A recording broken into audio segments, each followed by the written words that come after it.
Hi, my name is Armin Kritzinger, and welcome back to our course on the fundamental teachings of Christianity. We have seen that what you believe about some important things can have a very big impact on your life. If you believe that you can safely drink poison, even though you really sincerely believe it, if you drink the poison, you are going to die. It doesn't matter how sincere you are in your belief. If you believe something and choose to do it, you will still have to face the consequences of that belief and your actions. I have heard people say that when it comes to religion and morality and ethics and right and wrong, we are all traveling on different paths up the same mountain. But we will all get to the top of the mountain, even though we are taking different paths. Now this might sound very good, but how do we know that it's true? How do we know that all the paths really do lead to the top of the mountain? How do we know that some paths don't lead down a cliff? How do we even know that we are going up the same mountain? We can't just assume that a specific road is going to take us wherever we want to go. We need to be sure where the road is going to take us, and we need to understand why we can be sure. The Christian Bible shares a similar idea in Proverbs chapter 16 verse 25, where the Bible says, "There is a way that seems right unto a man, but the end thereof are the ways of death." Something might look good and right to us, but we can be wrong even if we are sincere, and the consequences might not be at all what we expected. Because our beliefs have such a big impact on what we do and on who we are, we want to know why we believe what we believe. Anna's mother was busy cutting chicken as she was preparing to put it in the oven as she was preparing their meal. So Anna noticed how her mother was cutting the chicken into different pieces. She was wondering why her mother was cutting the chicken in different pieces, so she asked her mom, "Mom, why do you cut the chicken in different pieces? Why don't you just put the whole chicken into the oven?" "I don't know, Anna," her mother replied. "You will have to go ask my mom, your grandmother, because she's the one who taught me to cut the chicken into pieces."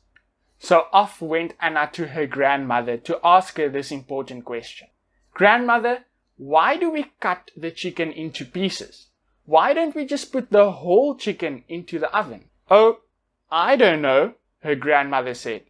"I just do it like that because that's how my mother taught me.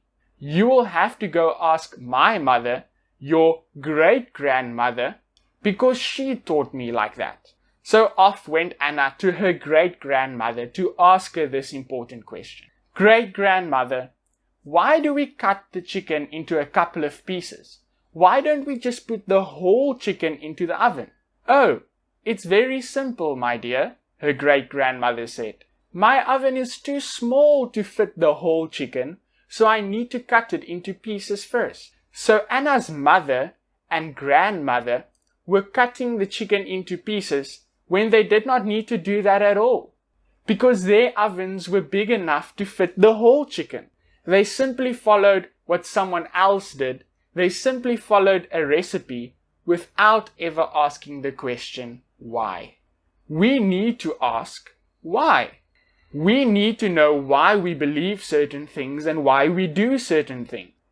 Maybe you have noticed that some small children, they like to ask the question, why? And maybe sometimes we find it a little bit irritating. Why this? Why that? Why? It is because they want to understand why we humans believe certain things.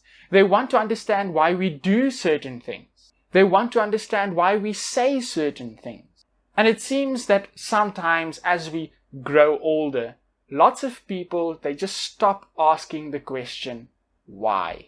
And they just start accepting things as true without questioning it.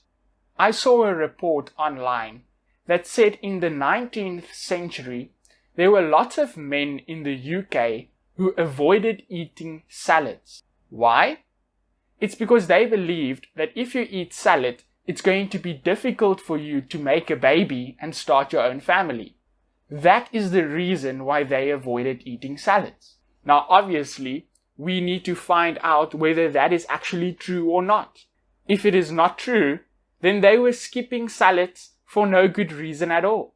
So we need to ask the question, why did some people believe that if you eat salad, you will have problems to make a baby and start your own family? Many places around the world, on New Year's Eve at midnight, people will kiss. Why? Because they believe that you will get good luck. But in Spain, there are some people who don't believe that you should kiss at midnight. They believe that you should eat grapes for good luck. So we need to ask the question, why do some people believe that you need to eat grapes for good luck at midnight on New Year's Eve in Spain? I don't like it when a bird poos on my car, and I especially don't like it if a bird poos on me. But in Russia, there are some people who believe that if a bird poops on you or poops on your car, then it is good luck and it might even bring riches. So we need to ask the question, why do some people believe that if a bird poos on you, it is good luck and it might bring you riches?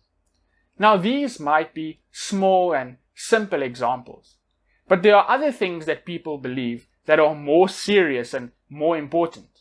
Why do some people believe we should only have one wife? Why do others believe that we can have 4 wives? Why is stealing bad?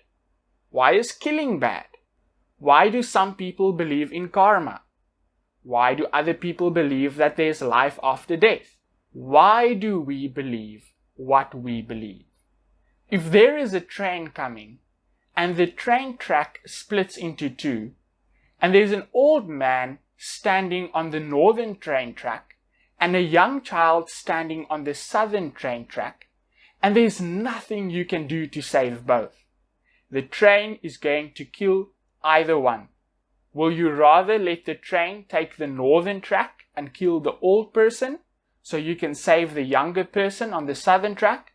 Or will you let the train kill the younger person on the southern track to save the older person on the northern track? Maybe you choose to save the younger person because they probably have many more years of life left, whereas the elder person lived a full, complete life and they just have a couple of years left.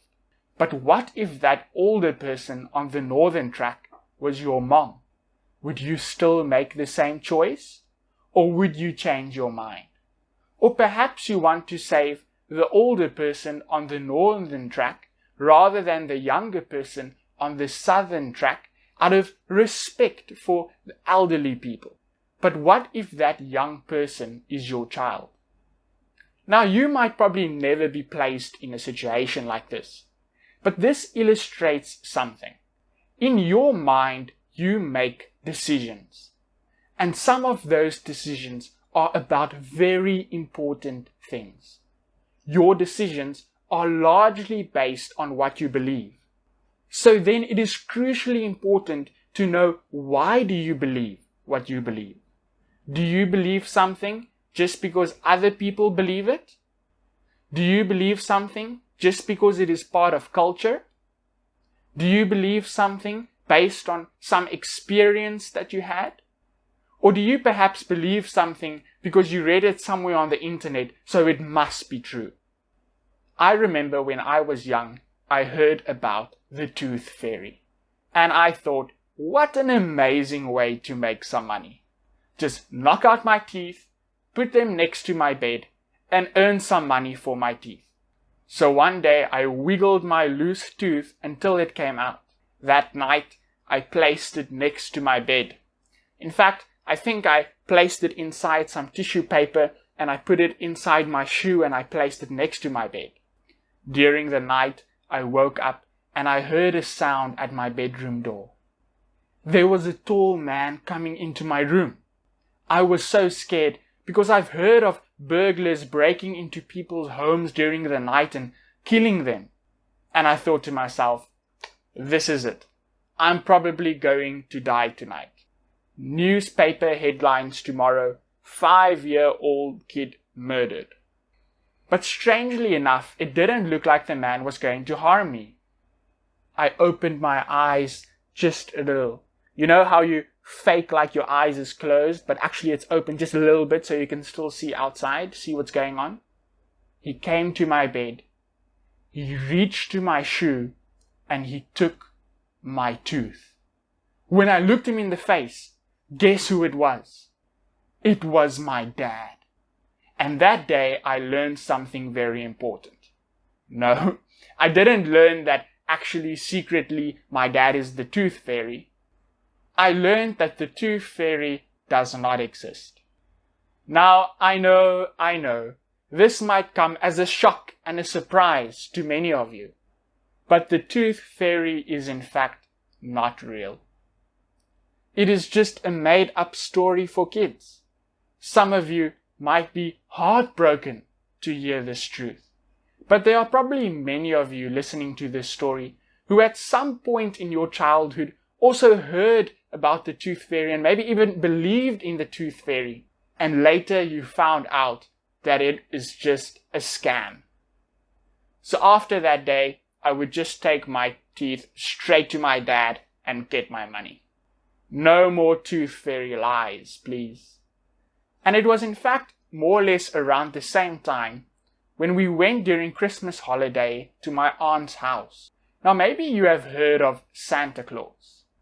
Santa Claus is said to be this man. He's a little bit, how shall I say, a little bit chubby.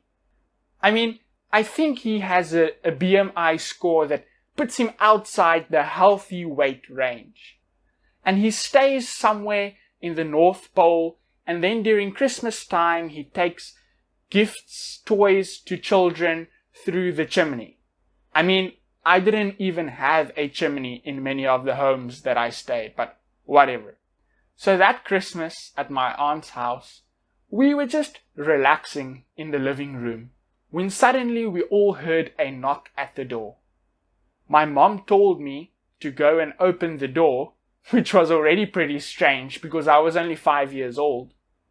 But anyway, when I got to the door, guess who was standing there? It was Santa Claus. The real Santa Claus. Now, I have to be honest. I was a bit disappointed. Santa looked a lot skinnier than the pictures that I've seen. But I thought, hey, maybe Santa has just been exercising and taking better care of his health. So I invited Santa in, and together we went to go sit on the sofa. As I was sitting there with Santa, I looked and I admired his beautiful beard. This white beard. And I grabbed his beard. Now here I just want to give a little bit of a disclaimer. Please, kids, don't try this at home. I pulled his beard and it came right off of his face. With his fake beard in my hand, I looked at his face and guess who it was? It was my dad. Again. Now I know that you might be thinking, that's so cool. This guy's dad is Santa Claus and the Tooth Fairy. But no. That day I learned that Santa Claus is fake. I know this might be heartbreaking to hear, but Santa Claus is a scam. So why do I tell you these two stories about the Tooth Fairy and about Santa Claus? It is because I believed something, purely based on what other people told me. I never really investigated whether it is true or not. Now, I don't want to make it sound like my parents were just terrible and they always just lied to me. My parents also shared with me many beautiful, true things for which I'm very thankful and really impacted and changed my life. But through those two experiences of the Tooth Fairy and Santa Claus. I hope that many children will learn that you can't just simply believe that everything that your parents say is true. I'm not encouraging you to rebel against your parents or rebel against authority just for the sake of rebelling. I'm encouraging you to think. Do not rely on other people's thinking. You must be a thinker. You have a mind. You have the power to think. In the book Education, page 17, written by Ellen G. White, she talks about the power to think. And she writes, "It is the work of true education to develop this power, to train the youth to be thinkers and not mere reflectors of other men's thought." Why do you believe what you believe? Now, just because you don't know the reason why doesn't necessarily mean that what you believe is wrong. Sometimes there are people who believe some things that are true, but they don't know how to explain it or why it is true. There are lots of people who believe that airplanes can fly, which is true, but they don't necessarily know how to explain why airplanes can fly. But they have probably seen airplanes fly and they've probably flown in airplanes themselves. So there are a couple of reasons why people might say that airplanes can fly, even though they might not be able to explain the technical details on why an airplane can fly. But we know that it is possible for people to find out those technical details and explain it. But we should always try to find out why we believe something, especially if it is something that's very important and crucial. This course is about the fundamental teachings of Christianity. Christians believe in God. We also want to know why. Why do some people believe in God? Is it perhaps like Santa Claus and the Tooth Fairy, where lots of people, they just believe in something because that's what their parents told them? They just believe in God because that's part of their culture? Or is there perhaps a very good answer to this why question? Is there perhaps a very good reason for why Christians believe in God? Let us continue this journey together as we try to discover truth and decide for ourselves about our values. Decide for ourselves what we believe, because truth matters.